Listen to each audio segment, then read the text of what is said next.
Do you find yourself wondering which wine pairs best with which Halloween candy, but you're not sure where to begin? Well, I have got you covered. That's exactly what we are going to talk about today on Tasty Tidbits with Tiff. My name is Tiffany, and I am so excited you're here. As you hop on, drop a hi in the comments and where you are watching from. And for those of us joining on the replay, thank you for watching. Add in hashtag replay. I am so excited to be here with all of you today. For those of you joining Tasty Tidbits with Tiff for the first time, my name is Tiffany, and I help busy millennials who feel overwhelmed in the kitchen learn new skills to create quick, healthy recipes with wine pairings. Follow me on social media for daily tips, tricks, recipes, and inspiration. And be sure to set that alarm for 1 o'clock Central every Wednesday when I go live for Tasty Tidbits with Tiff right here. I would hate for you to miss out on the next tip or trick shared right here inside my tasting room. If you find value, share this video with your friends so they can learn the benefits as well. And of course, if you are ready to become the next wine pairing guru in your friend circle, drop wine in the comments and I will hook you up with my free basic food and wine pairing guide so you can take those first steps to creating the perfect beverage experience. In today's video, we are going to discuss which wines pair best with some of the most common Halloween candies out there, because Halloween is just around the corner and we need to be prepared as we are getting ready to decorate, see all of the trick-or-treaters, watch scary movies, and whatever else your Halloween night entails. So let's get started. First, we are going to kick off with my favorite, which is all things chocolate. If that is you as well, drop a 3 in the comments. Now, when it comes to chocolate, we typically think chocolate, red wine. And yes, that is a good general rule, but not all red wine is the same. So when it comes to your basic chocolate, your best option right off the bat is going to be a medium to full-bodied red wine. However, not all chocolate is the same either. You may find yourself with some chocolate and peanut butter combination. Maybe you have chocolate with almonds and coconut.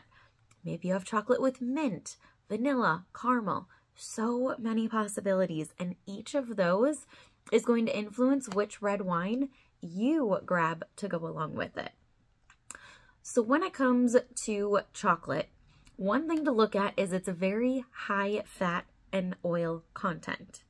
We already know chocolate's not the healthiest, but it's not going to stop us from eating it because it is too delicious.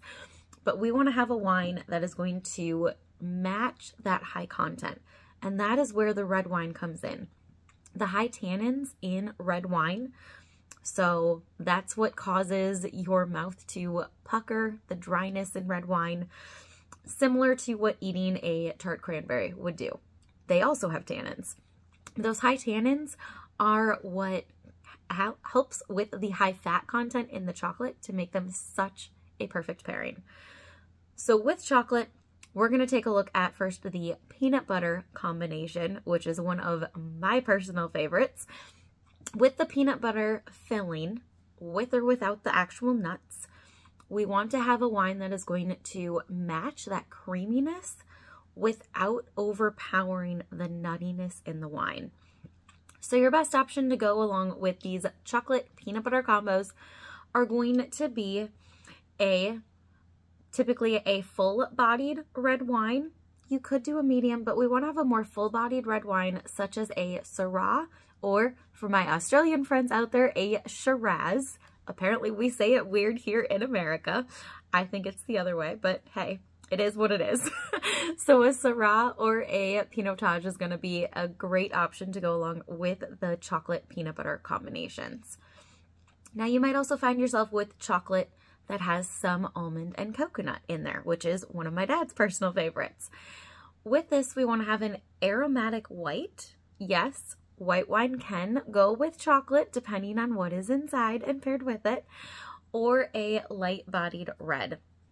My personal recommendation to go along with that almond coconut chocolate is going to be a Verdicchio, which is a aromatic white wine.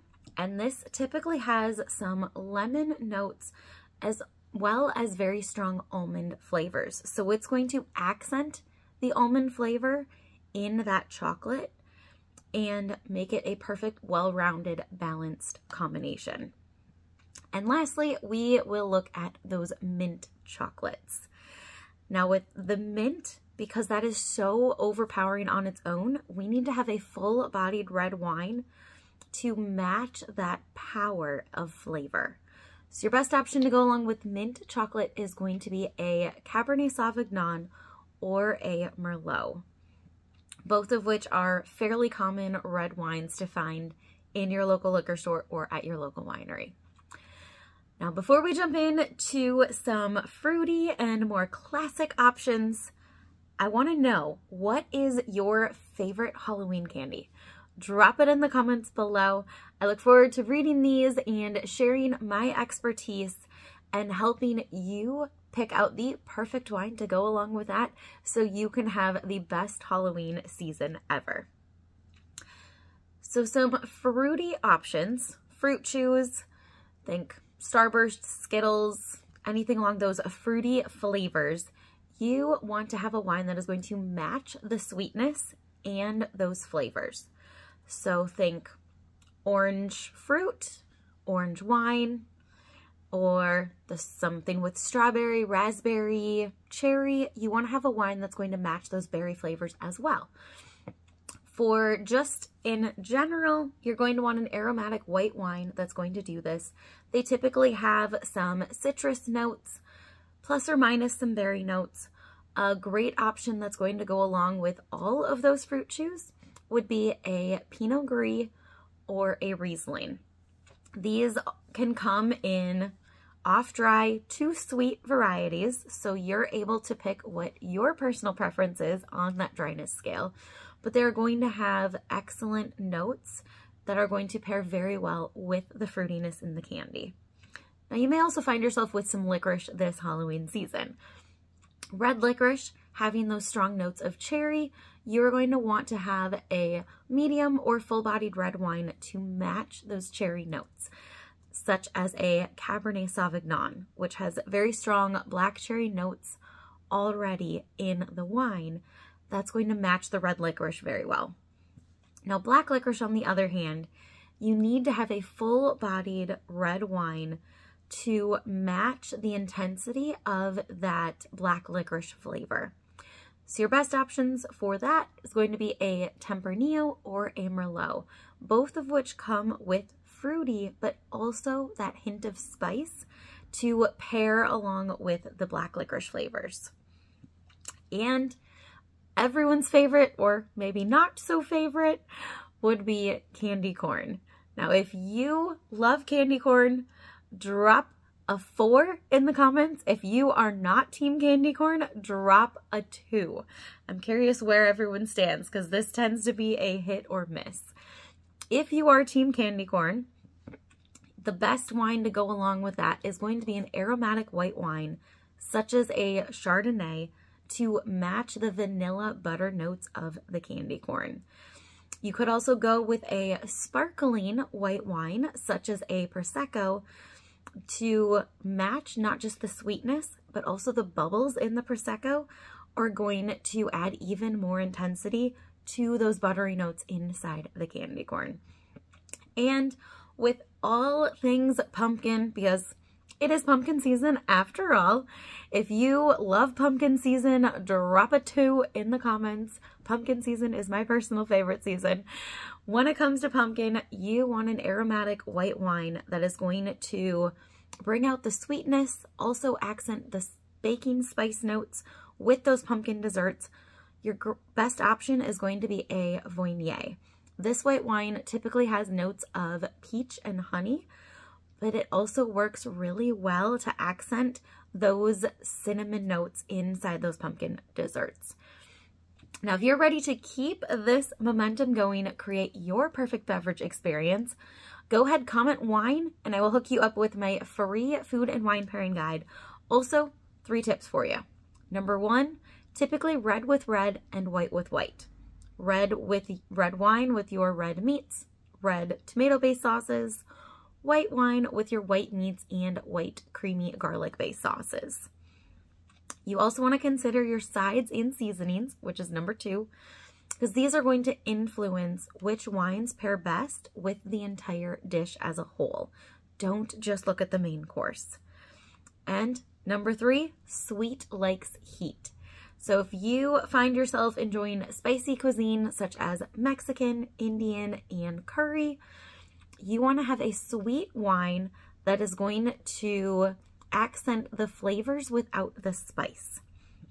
Even if you are not normally a big fan of spicy food, you will be surprised how a sweet wine can transform that dish into something you like. But of course, if you're wanting to accent the spice, then grab yourself some dry wine and it will do just that. But remember, I warned you.